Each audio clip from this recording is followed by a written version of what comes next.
हम सीधे चलते हैं हमारे एडिटर इन चीफ दीपक चौरसिया के पास, जो कि महाबहस में अब सीधे मेरे साथ लाइव जुड़ रहे हैं वडोदरा से। ओवर टू यू दीपक। बहुत बहुत शुक्रिया आंचल, आपने थोड़ा वक्त गुजारा क्योंकि कभी कभी रास्ते ढूंढना मुश्किल हो जाता है। मेरे साथ यहाँ पे कई सारे मेहमान हैं। मेरे साथ सत्यजीत गायकवाड़ जी हैं, जो कि कांग्रेस के जाने माने नेता हैं और एक वक्त में यूथ कांग्रेस के नेशनल प्रेसिडेंट भी रहे। वो हैं बड़ौदा से पूर्व सांसद भी रह चुके हैं। शलभमणि त्रिपाठी जी हैं, जो कि भारतीय जनता पार्टी से हैं और उत्तर प्रदेश से यहाँ पर आए हुए हैं बीजेपी की बात को लोगों के सामने रखने। मेरे साथ राष्ट्रवादी पार्टी कांग्रेस के हैं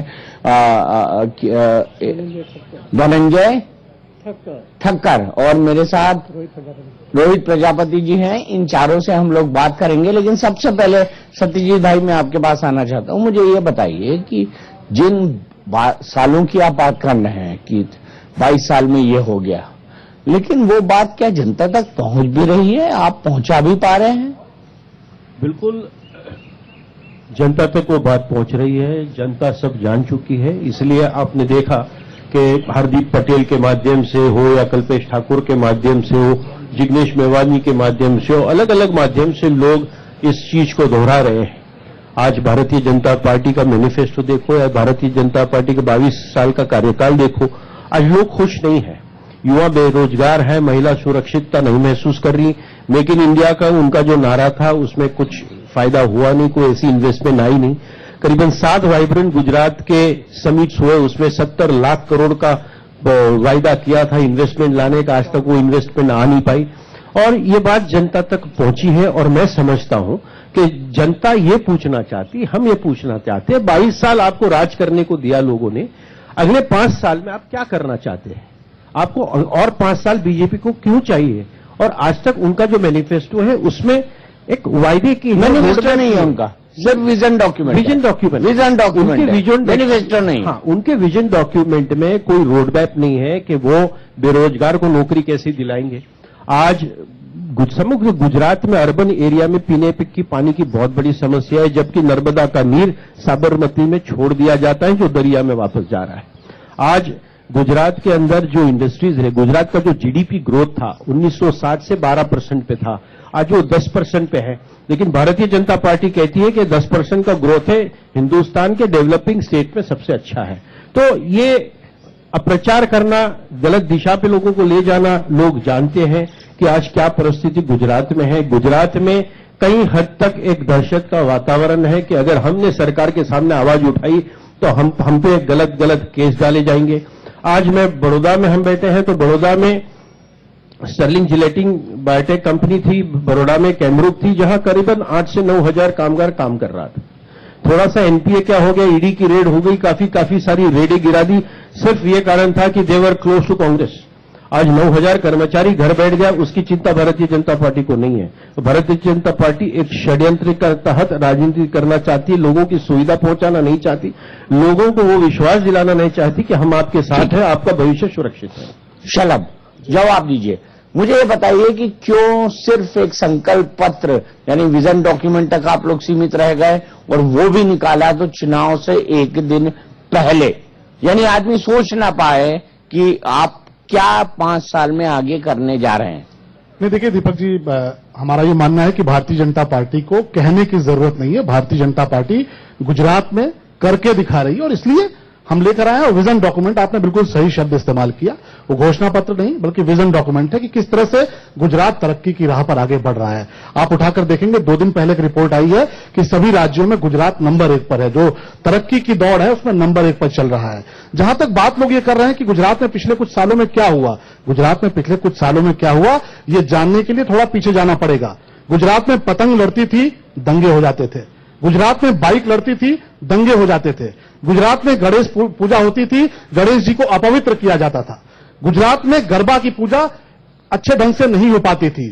पिछले कुछ सालों में नरेंद्र मोदी जी के आने के बाद से एक भी कर्फ्यू लगा हो गुजरात में तो आप बताकर देख लीजिए, कानून व्यवस्था इतनी दुरुस्त हुई है। आप जिस बड़ोदरा में बैठे हैं, दीपक जी, आप बहुत वरिष्ठ पत्रकार हैं, उत्तर प्रदेश, बिहार, तमाम राज्यों में घूम के आए हैं। आप देखिए बड़ोदरा का विकास किस तरह का है। 2001 में जो कर्फ्यू लगे थे वो आज तक लोगों को याद है। नहीं, आप देखिए ना, उसके बाद किस तरह से कानून व्यवस्था सुदृढ़ हुई है, कानून व्यवस्था बेहतर हुई है। और इसीलिए आप देखिए लगातार उसके बाद ये हर बार ये कहते हैं लोग कि एंटी इनकम्बेंसी है, कांग्रेस जीत जाएगी। वो अलग बात है, लेकिन आप देखिए वो अलग बात, हर बार भाजपा जीत रही है, हर बार जीत रही है और बड़े मार्जिन के साथ जीत रही है। और सबसे जो दुखदायक है कि कांग्रेस हार रही है और इसीलिए कांग्रेस इस पॉलिटिक्स पे उतर आई है कि प्रधानमंत्री को गाली दी जा रही है। जिस तरीके से प्रधानमंत्री के लिए जिन शब्दों का इस्तेमाल किया गया दीपक जी, वो शब्द मैं टीवी पर बोल नहीं सकता। आज सलमान निजामी जो देश का विरोध करता है, जो कहता है कि सलमान निजामी है कौन? सलमान निजामी प्रधानमंत्री, प्रधानमंत्री उसका नाम अपने मंच से ले क्यों? कांग्रेस पार्टी का पदाधिकारी है।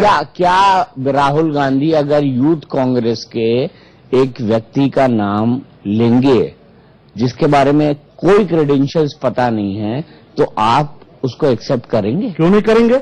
अगर सलमान निजामी को इन्होंने अपनी जम्मू कश्मीर की विंग में रखा हुआ है, सलमान निजामी को गुजरात में भेजा हुआ है, सलमान निजामी प्रचार कर रहे हैं और वो सलमान निजामी है जो भारत तेरे टुकड़े होंगे कहते हैं, जो वो सलमान निजामी है जो कहते हैं कि घर घर से अफजल निकलेगा, वो सलमान निजामी है जो कहते हैं कि प्रधानमंत्री को फांसी पर लटका दो, वो सलमान निजामी है जो देश के खिलाफ बोलते हैं, वो सलमान निजामी है जो कहते हैं कि कश्मीर के अंदर घुसकर देखो तो दिखाऊंगा। उन सलमान निजामी को अगर राहुल गांधी अपने साथ लेकर घूम रहे हैं दीपक जी, तो ये सवाल देश की जनता देख रही है और देश की जनता ही नहीं, गुजरात की जनता इसका हिसाब करेगी। जिस तरीके से प्रधानमंत्री के लिए जिन शब्दों का इस्तेमाल किया जा रहा है, गाली गलौज जिस तरह की जा रही है। जो लोग गुजरात में दंगा फसाद फैलाते थे वो सत्ता में बैठ गए, इसलिए गुजरात में दंगा फसाद बंद हो चुके। जिन लोगों ने 2002 में दंगा फसाद करवा था वो सत्ता में बैठ गए।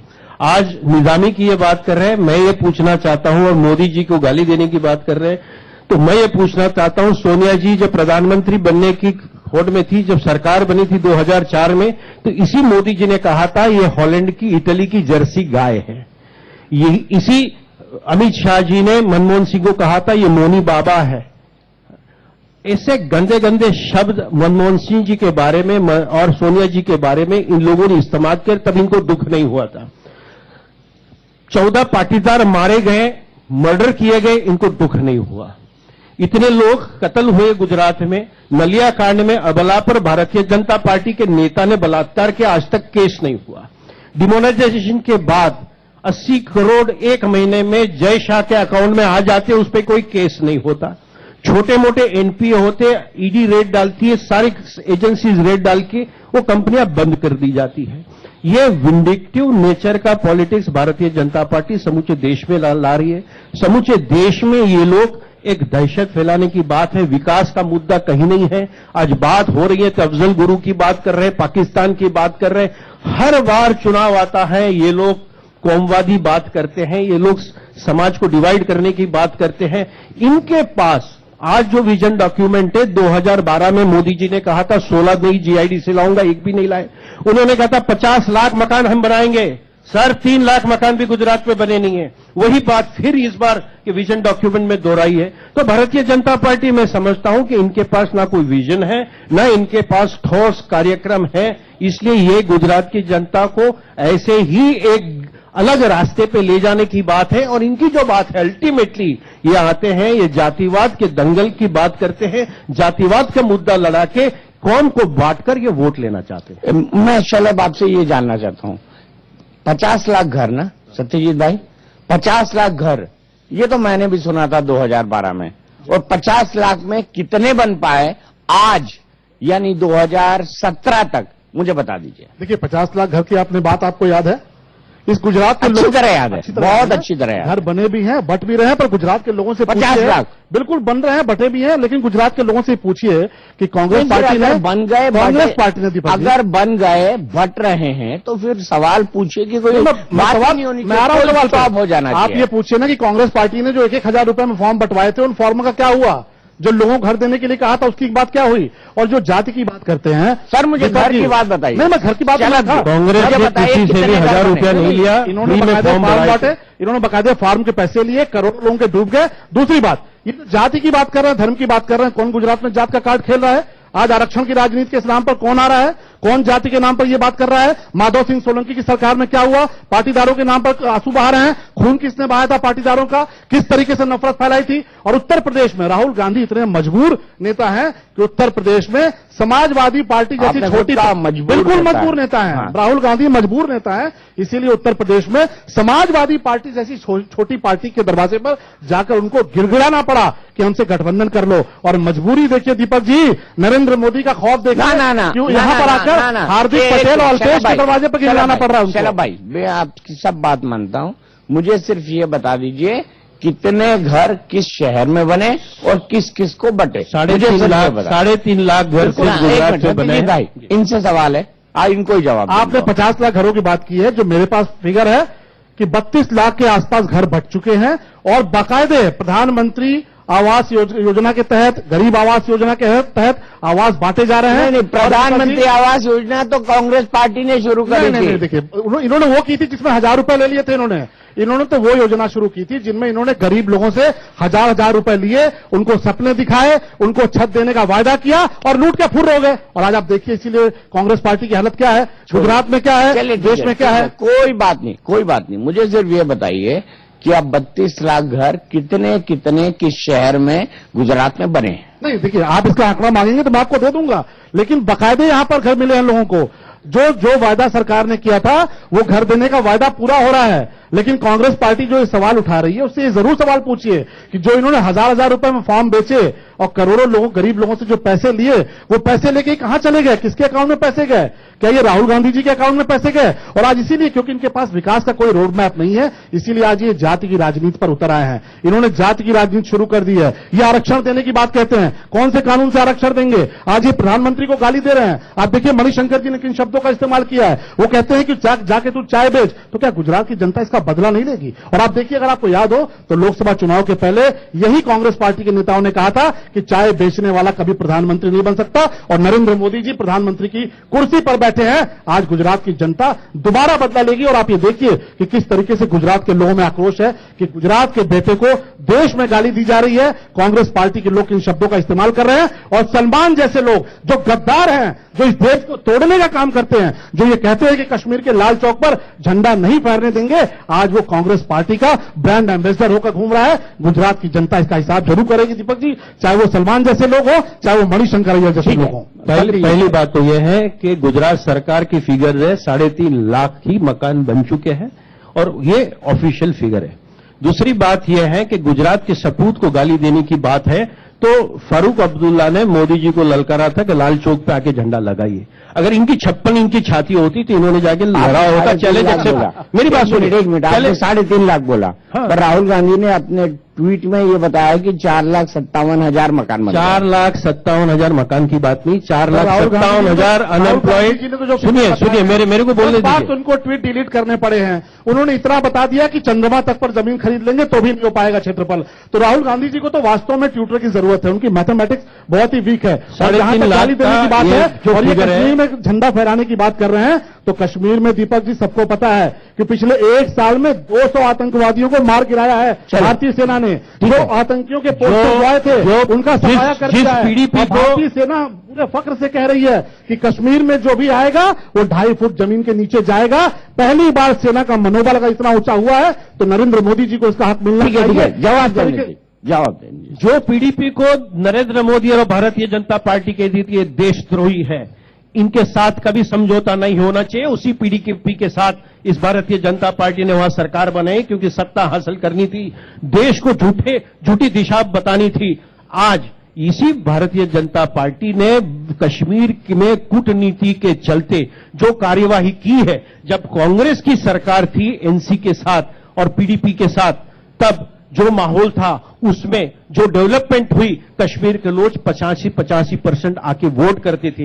यही नरेंद्र मोदी की और पीडीपी की सरकार है जिसके तहत चल के 5 से 6% ही वोट होता है। आज क्यों यह बात है कि भारतीय जनता पार्टी और पीडीपी की सरकार है और हर कश्मीर का बच्चा हाथ पे पत्थर लिए हुए सरकार पे मार रहा है? और यही नरेंद्र मोदी है जो कहते थे कि पाकिस्तान को हम उनके पत्थर लेके पत्थर लेके मारते थे कांग्रेस के टाइम पे, पत्थर लेकर की सरहद पे यही नरेंद्र मोदी नवाज शरीफ के घर जाके बिरयानी खा के आते हैं और कश्मीर की सरहद पे आज रोज 2 जवान मर रहे हैं। ये आतंकवाद की बात करते हैं, आतंकवाद को रोकने की बात करते हैं। विफल रही है भारतीय जनता पार्टी और पीडीपी की सरकार। मैं आज ये बताना चाहता हूं, मोदी को गुजरात के सपूत होने के नाते अगर किसी ने गाली दी है तो वो नरेंद्र मोदी सिर्फ भाजपा के प्रधानमंत्री नहीं है, मेरे भी प्रधानमंत्री है। और उसको कोई भी गाली देगा, चाहे वो कांग्रेस का लाल हो, चाहे इस देश का वासी हो, हम कोई उसको बर्दाश्त नहीं करेंगे। अगर मैं आपको बताता हूं कि मणिशंकर अय्यर को इसी वजह से कांग्रेस से निकाल दिया गया है। और मोदी जी के पास कोई मुद्दा नहीं है। क्या हुआ? गुजरात की जनता को कुछ अच्छा किया हुआ बताने का मुद्दा नहीं है। अगर ये रो रहे हैं कि गायकवाड़ मेरे को साहब गाली दी, गायकवाड़ साहब अगर गुजरात के सपूत को मानते हैं, क्यों गुजरात के सपूत से गाली सलमान निजामी जैसे लोगों को लात मार के बाहर निकालते हैं? गुजरात के क्यों बना रहे हैं? राहुल गांधी जी सलमान निजामी को ब्रांड एम्बेसडर बनाने वाले हैं। वो सलमान निजामी अफजल गुरु घर से निकलेगा ये कहता था। कोई भी गाली विकास से मत दो। मोदी जी कहते हैं ना, मैं विकास किया। वो सलमान निजामी दीपक जी जो ये कहता था कि कश्मीर में भारत के प्रधानमंत्री को नहीं घुसने देंगे, उसको ब्रांड एम्बेसडर बना के राहुल गांधी ने घुमाने का काम किया। वो सलमान निजामी जो ये कहता था कि हर घर से अफजल गुरु निकलेगा, वो सलमान निजामी को आज कांग्रेस पार्टी ने अपना ब्रांड एम्बेसडर बनाने का काम किया। वो सलमान निजामी जो कहता था कि लाल चौक पर झंडा फहरा कर दिखाओ, अभी हमारे गायकवाड़ साहब कह रहे थे, पता कर लीजिए कश्मीर में शान से झंडा भी फहर रहा है और रोज आतंकी आ रहे हैं। पुलिस गोली का जवाब गोली से दे रही है। ये कांग्रेस पार्टी नहीं है जिसके रहते सलमान निजामी जैसे लोगों की तरक्की हुई है, जिसके रहते अफजल गुरु जैसे लोगों की तरक्की हुई है। इसका कांग्रेस फांसी कहते दीजिए। एक मिनट अफजल गुरु को फांसी अरे वो तो कांग्रेस की सरकार ने दी। बिना विलंब के भारतीय जनता पार्टी और देश की जनता ने अगर दबाव नहीं बनाया होता तो ये उसको भी पाल कर रखते, जैसे इन्होंने सलमान निजामी जैसे लोगों को पाल कर रखा है। सलमान निजामी और अफजल गुरु का कोई कंपैरिजन नहीं है। सलमान निजामी पार्टी में सलमान निजामी और अफजल गुरु का कोई कंपैरिजन नहीं है। अफजल गुरु ने कॉन्स्पिरेसी की और बाकायदा पार्लियामेंट पे अटैक किया। याद होगा आपने कवर किया था जेएनयू में जब भारत तेरे टुकड़े होंगे, देश में जब जेएनयू में भारत तेरे टुकड़े होंगे के नारे लग रहे थे तो देश का कौन सा नेता उनको समर्थन देने गया था?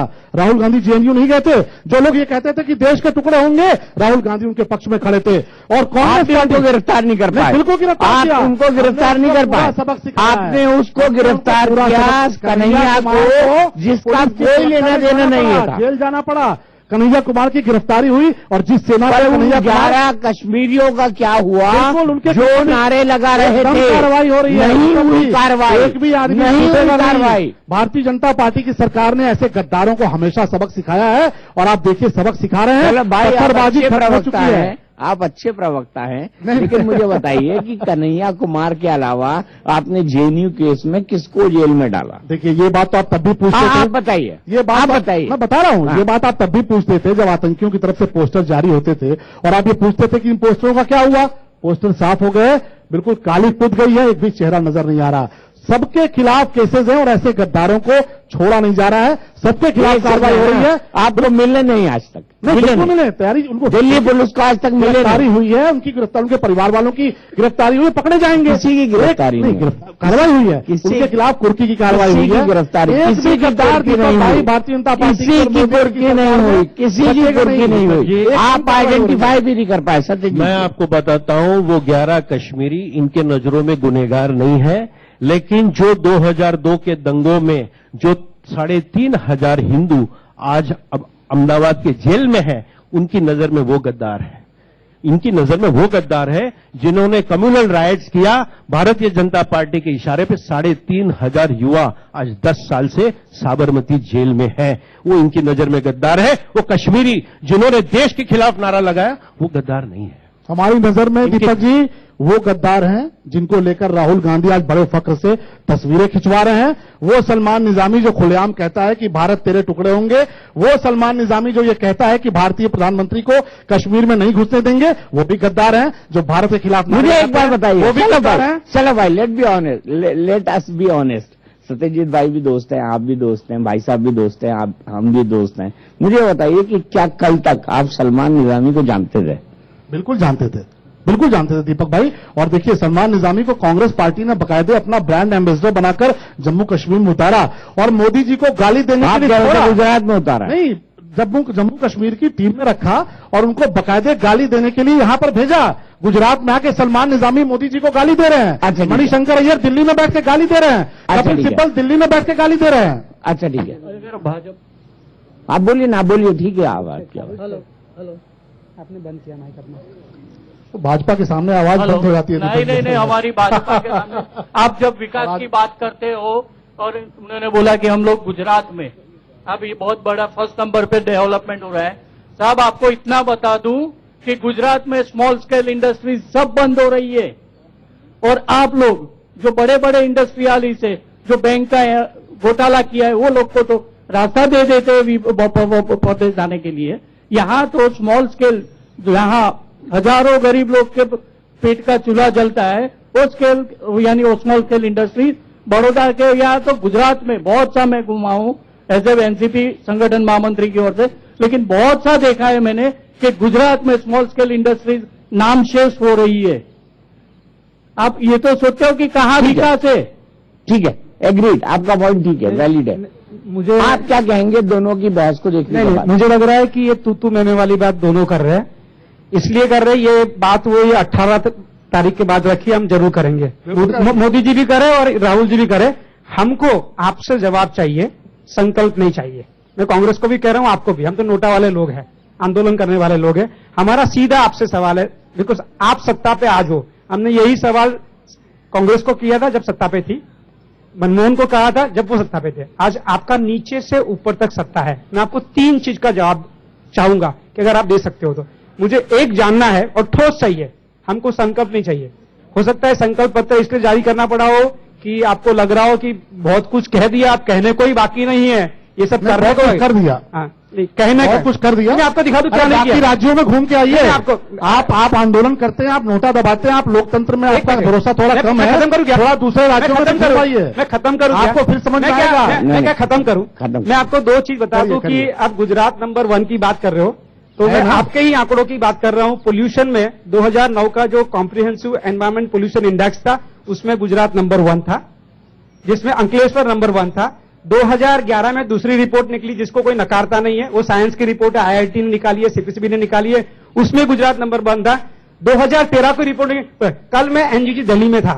सुप्रीम कोर्ट ने हमारे एक मैटर में ऑर्डर किया है जिसके अमलीकरण की प्रक्रिया होती है। उसमें अगर आप पन्ने दिखाल के देखिए, यहां से 16 किलोमीटर के अंतर में जो गांव है उसका पानी लाल है, पीला है, एक कुआं नहीं, मैं पूरे गांव के सारे बोरवेल की बात। और ये रिपोर्ट आपके गुजरात के पोल्यूशन कंट्रोल बोर्ड की है। आपका गुजरात पोल्यूशन कंट्रोल बोर्ड हमको मीटिंग में कहता है कि आज के दौर में 1998 से अगर फिगर ली जाए जिसमें यह भी शामिल है, तो आपके जो ट्रीटमेंट प्लांट है वो नॉर्म्स के मुताबिक। एक मिनट मैं खत्म करूं ना, आपने तो बहुत लंबा दोनों ने कहा। और सवाल है आपके। हाँ, नहीं, तो एक ही एक साथ कर लीजिए। एक साथ नहीं, मैं सीधा ट्रीटमेंट प्लांट एडमिटेडली आपका पोल्यूशन बोर्ड, आपका पर्यावरण मंत्री, सेक्रेटरी नकारेगा नहीं कि आपके ट्रीटमेंट प्लांट नॉर्म्स के मुताबिक आज भी काम नहीं कर रहे। एक अच्छी बात है। और आपके यहां पानी का 2 बड़ा प्रॉब्लम है जिसका सॉल्यूशन नहीं निकाला है।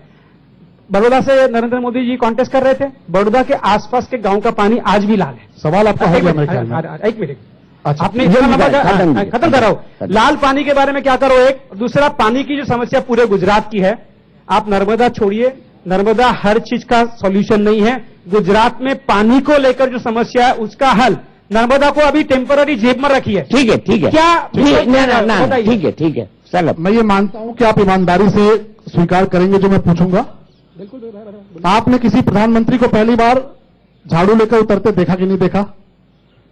देखा कि नहीं देखा? एक सवाल करूं? नहीं देखा कि नहीं देखा? नहीं, एक मिनट। पहली बार देश में कोई प्रधानमंत्री अहमदाबाद में सफाई के लिए अहमदाबाद सड़क पर में झाड़ू एक लेकर कचरा उतरा का है। अहमदाबाद में 70 सालों में जिन लोगों अहमदाबाद के में सफाई की जिम्मेदारी थी, नहीं, वो गुजरात केवल अपना नहीं, बात बर्बाद करो कर ना। रहा है। पहली बार मुझे नरेंद्र मोदी जी प्रधानमंत्री अहमदाबाद में चाहिए। अहमदाबाद में बड़ा मंदिर है। अहमदाबाद में पहली बार गांव में जो महिलाएं बेचारी, हमारी माताएं बहनें टॉयलेट में उनके सवाल का जवाब नहीं, एक मिनट, उनके सवाल का जवाब। मुझे प्रधानमंत्री चाहिए। चलो आप आओगे, पर्यावरण पर्यावरण कचरा का ख्याल है? अहमदाबाद में क्या ये सफाई को लेकर अभियान नहीं है? प्रधानमंत्री जी ने अभियान शुरू नहीं किया, तो आपको क्या आपको इस बात की तारीफ नहीं करनी चाहिए? अरे यहाँ पहली बार देश में प्रधानमंत्री नहीं हर जगह है। अरे अहमदाबाद देश का हिस्सा है, अहमदाबाद देश का हिस्सा है, गुजरात में देश का हिस्सा है, और प्रधानमंत्री ने अहमदाबाद देश में छोड़ा है। अहमदाबाद गुजरात पहली में बार का मॉडल है, वहाँ कचरे का बड़ा ढेर है, सड़क पर इसलिए उतरे वहाँ कि पूरे कचरा देश में आज भी जल रहा है, पर्यावरण के वो लिए इल्लीगल इंतजाम है, चाहिए, वहाँ सफाई का कीजिए, इंतजाम वहाँ होना सफाई चाहिए। कीजिए। तो आपको तो तारीफ करनी चाहिए, आपको तो वोट डालना चाहिए,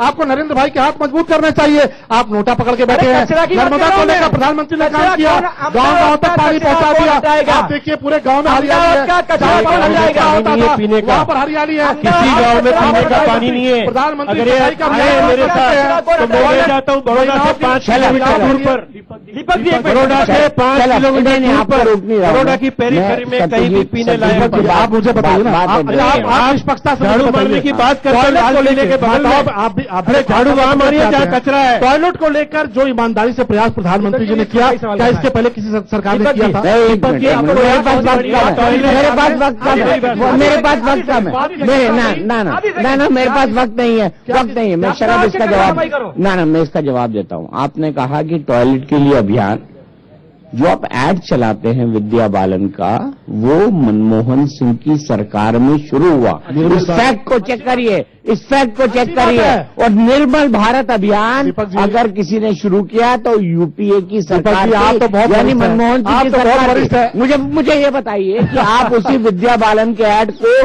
कैरी ओवर कर रहे हैं कि नहीं कर रहे हैं? मैं बताऊं, उन्होंने विज्ञापन किया, हमने काम किया। वो नहीं, सिर्फ उन्होंने विज्ञापन काम करते किया। रहे, यूपी वो सिर्फ सरकार की विज्ञापन है, करते ये रहे, पूरी और जो आप काम नींव करते रहे। है, नींव है नरेंद्र मोदी स्वच्छ जी भारत ने की, वो मनमोहन सिंह ने रखी नरेंद्र थी। मोदी ने अपने भारतीय हाथ से जनता टॉयलेट पार्टी बनाया। ने और उसी काम उसको सिर्फ को पब्लिसाइज और किया है। उसी काम वो कागजों पर उसी होता रहा। काम को आप आगे बढ़ा रहे वो हैं। काम कागजों पर होता रहा दीपक जी, जब काम पूरा हुआ, उसी ऐड को आप आगे बढ़ा रहे वो हैं। काम हुआ होता तो हमें करने की आवश्यकता क्यों पड़ती? अगर और कांग्रेस पार्टी में ये काम 125 हुआ करोड़ होता का दोस्त नहीं, देश क्यों नहीं है। हुआ फिर? 125 करोड़ का देश है। ये अहमदाबाद का भारतीय कचरा खर्च करते रहे, ये पैसा लोगों की अहमदाबाद का कचरा हटा के दिखाओ। अहमदाबाद का कचरा हटा दो। अहमदाबाद का कचरा हटा दो। टॉयलेट को लेकर अहमदाबाद का कचरा हटा दो। ये अहमदाबाद देश का हिस्सा है। अहमदाबाद गुजरात में मामले सफाई हो रही है, जब दीपक जी देश में सफाई हो रही है, लाखों करोड़ों लीटर पानी सड़क एक पर मिनट, झाड़ू भैया, लेकर CM सुनो, वो CM है। लाखों करोड़ों लीटर पानी साबरमती नदी सत्यजीत में जी, बहलाया जाता है। सत्यजीत सुनिए मेरी जी। बात।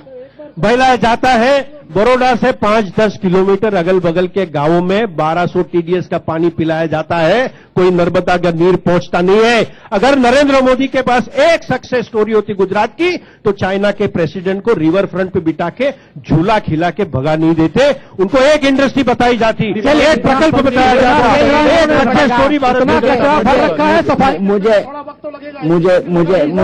यही 22 साल में कितना नहीं साफ कर पाए। मुझे यही रुकना होगा, मुझे यही रखना होगा कि अफसोस मेरे पास वक्त इतना है। लेकिन बहस बहुत गर्मा गर्म थी। बहस में कुछ हाई पॉइंट आए, कुछ लो पॉइंट आए, बहस में कुछ बातों पे आर्गुमेंट किए गए और रिवर्स आर्गुमेंट भी हुए। लेकिन मैं एक बात कहना चाहता हूं अंत में, और अंत में मैं सिर्फ इतना ही जानना चाहता हूं कि अगर वाकई गुजरात में विकास हुआ है, अगर वाकई गुजरात में शानदार ऑलराउंड तरक्की हुई है, तो सलमान निजामी जैसे व्यक्ति को, जो एक मेरे लिए नॉन एग्जिस्टिंग है, उसको मुद्दा बनाने का लॉजिक क्या है? फिलहाल हमारी महाबहस में इतना ही, लेकिन इंडिया न्यूज पर खबरों का सिलसिला लगातार जारी है।